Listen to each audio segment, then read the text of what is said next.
Ed here with the Digital Digest, and today I wanted to share a quick video about the Asus ROG Zephyrus M16. Now, for those of you that have followed my coverage of the G15 that you're looking at here, you already know that I think this is one of the best laptops ever made. But my path to ownership and all of my reviews have documented and demonstrated that it's been a rocky road with this AMD experiment for me. Of course, the 8-core CPU is great. The RAM situation with 8 gigs being soldered, not phenomenal.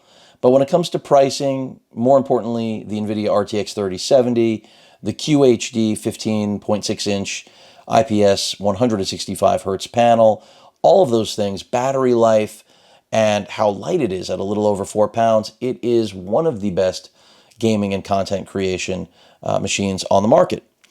And a lot of the shortcomings, it seems, the M16 addresses. And a lot of you have messaged me saying, well, what do you think about the M16? And so that's what today's video is about. You already know what I think of the G15. I've already pretty much summed it up at anywhere from $1750 to $1850 US dollars. It is really hard to beat. It isn't perfect, no machine is, but it has been virtually sold out up until a few days ago or a week ago for a reason. It is one of the most coveted laptops on the market because at its price, it's nearly unbeatable. Although I do have a soft spot in my heart for the Gigabyte Aero XC. But all of that aside, the M16 pretty much seems like it's going to address every single issue I had with this machine other than the soldered RAM, as I hear a notification going off. So what does that encompass? Well, first of all, of course, instead of the AMD 8-core CPU, it'll be sporting up to an 11th gen Intel Core i9-11900H CPU. And I'm not expecting a huge performance difference between those two. The Ryzen 9 5900 in here is still really good. Up to 48 gigs of RAM, so similar to the 3080 build that starts out at 32 gigs of RAM and tops out at 48. And then, of course, RTX 3070 and up to 2 terabytes. This is the most important part for me, and this is the benefit of having an Intel CPU in the 11th Gen H flavor, specifically in the M16, is that it will have a PCIe NVMe Gen 4 drive, which they're stating up to 2 terabytes. And realistically, it probably can do more, although if you've watched my upgrading videos here, you know I've had a lot of problems with this. But that may lie in, again, AMD just being inferior compared to Intel when it comes to faster storage. So we'll see. The other benefit to the M16 is, of course, its display. It's 16 inches as opposed to the 15.6 here. And the beauty of it is that they've slimmed down the bezel even more so that essentially the chassis of the 15.6 is rocking a 16-inch panel. Also 165 hertz, also IPS. I can't wait for the day that I can say all of those things are OLED panels in gaming laptops, but we're not there yet. And it also has a webcam, and it also has Thunderbolt 4. So it pretty much has everything this machine was missing that I felt could have made it perfect, but not everything. And so a lot of you have been saying, will you ditch the G15 in favor of the M16? And the reality is that with everything I've just mentioned, while it's all great, if you don't own this yet, if you haven't run out and purchased the G15 specifically, this is the model that you could get at Best Buy, which is where it's back in stock, then I would wait. I mean, I would grab the M16 when it comes out. If, on the other hand, you can't wait, well, having a computer now, if you really need it, is better than waiting and sitting on your hands and wondering why you end up with nothing. And I say that because availability, even though, the pandemic, I'm not going to say it's winding down, but things are definitely improving, but supply chains are not necessarily improving. So you have to take that into account if you're in the market for anything, not just computers or electronic components, but look around the world and everything's in tight supply still. By the way, if you're wondering, this is a M2 skin, custom skin. That's why this doesn't look like the regular, uglier G15. So, in fact, I happen to like this look, which is why it has stuck. Not just the logo, I mean the actual skin itself. So, basically what I mentioned is different. What leaves me slightly underwhelmed by the M16, and I'm really nitpicking, is that we still don't have HDMI 2.1, something that you do have on the Aero. So I'm not quite sure why that's not happening. It seems that Asus is deciding to lean on the Thunderbolt port, the Type-C port, to deliver video out via the GPU. It's 2.0B, so that means no 4K 120 hertz. And for all of you who are going to say, oh, that's ridiculous with a mobile chip like the 3070, you haven't tried the 3070, because only with really fresh titles are you not going to be able to game at 4K 120 externally, which is what's wild about this generation of laptops to me. So all the people who have said, oh, this generation isn't a game changer, I disagree. I expect the speaker performance to be very similar, maybe less farty noises. They'll have, ironed out the driver issues and maybe tweaked the subwoofers a little bit to give us a more dynamic feel. And I'm sorry I don't have more to show you. I mean, I could just be showing you renderings of the M16, but guess what? It looks just like this. The difference is what's on the inside. The webcam, of course, is a key aesthetic difference, because there is one. There's really no excuse here. This machine feels like, it was rushed, and a lot of my experience speaks to that. Some of you bought it and had no problems, and God bless you for that. But I wasn't one of those people. The microphone array, I expect to be pretty much the same. Not expecting much of a difference. Another key difference that it has is Type-C charging.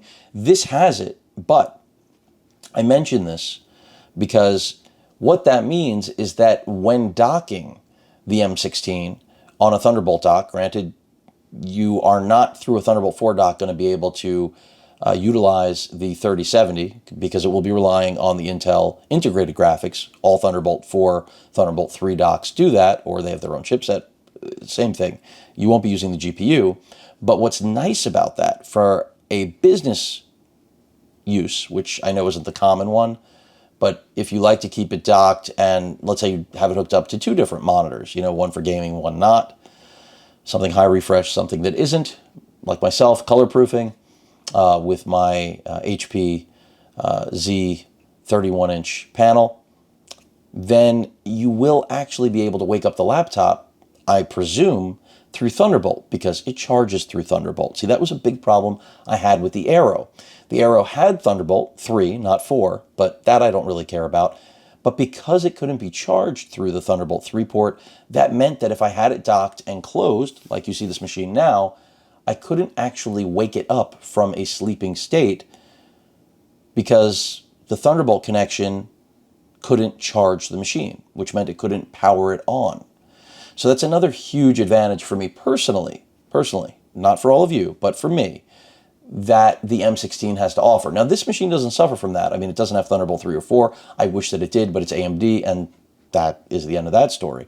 But it does permit me to wake it through, of course, Type-C, because it charges through Type-C. So while this doesn't have the throughput of Thunderbolt 3 or 4, it is very, very close. And that's one of the reasons I was willing to live without it. Beyond that, I expect pretty much the same experience. A little over an hour for a full charge and very similar battery life, but who knows? Intel may be able to outperform this machine when it comes to battery life. I think it's going to be close. I think pricing is definitely going to be more expensive, but it may not be. Who knows? I mean, I think there's a reason we haven't heard anything yet. But the keyboard, the touchpad, the build quality, everything else is going to be identical. It's really all about the connectivity, getting the refresh because of the Intel hardware.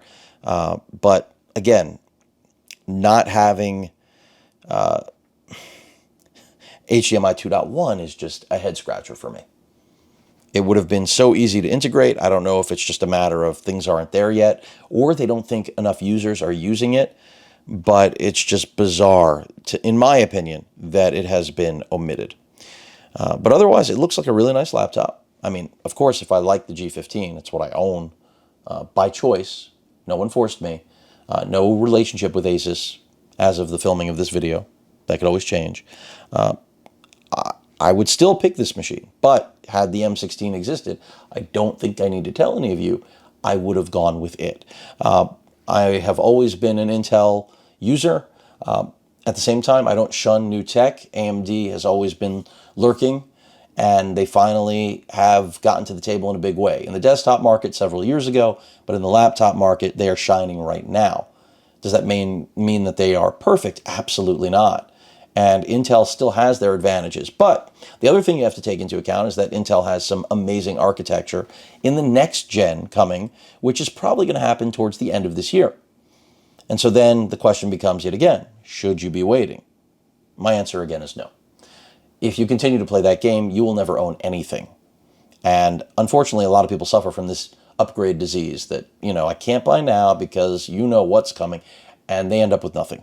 You live once, enjoy it while you can. And right now, this is one of the best on the market. But as soon as the M16 drops, unless you have some sort of strange allegiance to AMD, which I do not, I would own that. I mean, unless we find out it has a fatal flaw. Considering the number of flaws this machine had out of the box and all the issues I've had with it, I still can recommend it. It's still best in class, but I highly doubt the M16 is going to suffer from any of those growing pains because, quite frankly, the G15 has been the one to bite the bullet, so to speak. So there you have it.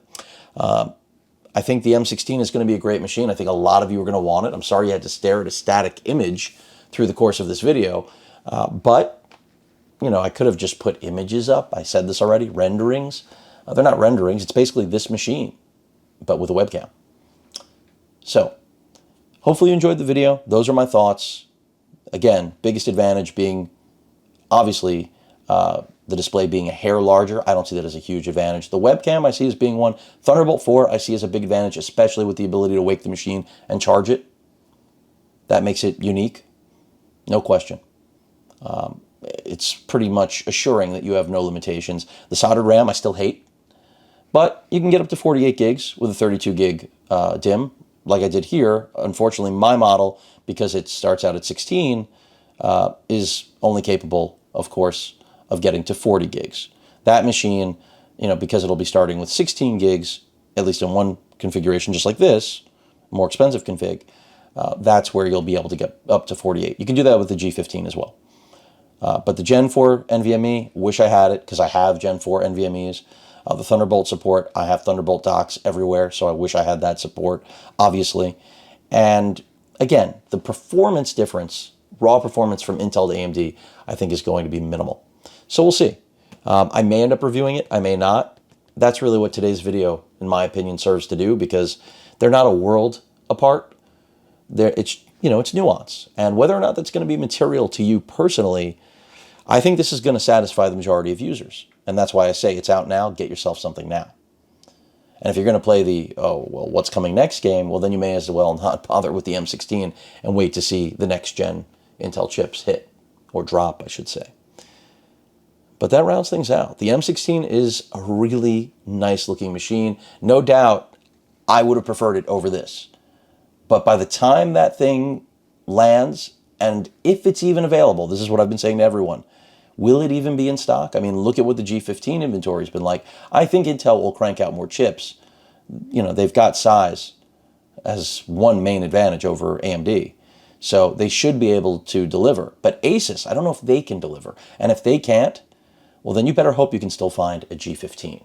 Because I would not bet any money on the availability of the M16 based on what the G15 day one to today experience has been like when it comes to it being permanently out of stock. And for the first time, being in stock since I picked it up in what, February? I think that's right around where I got it. I think so. At any rate, excuse me. Hope you enjoyed the video. Any questions or comments, please feel free to post them. Hit that like button. And as usual, please feel free to subscribe. And please stay safe. Later.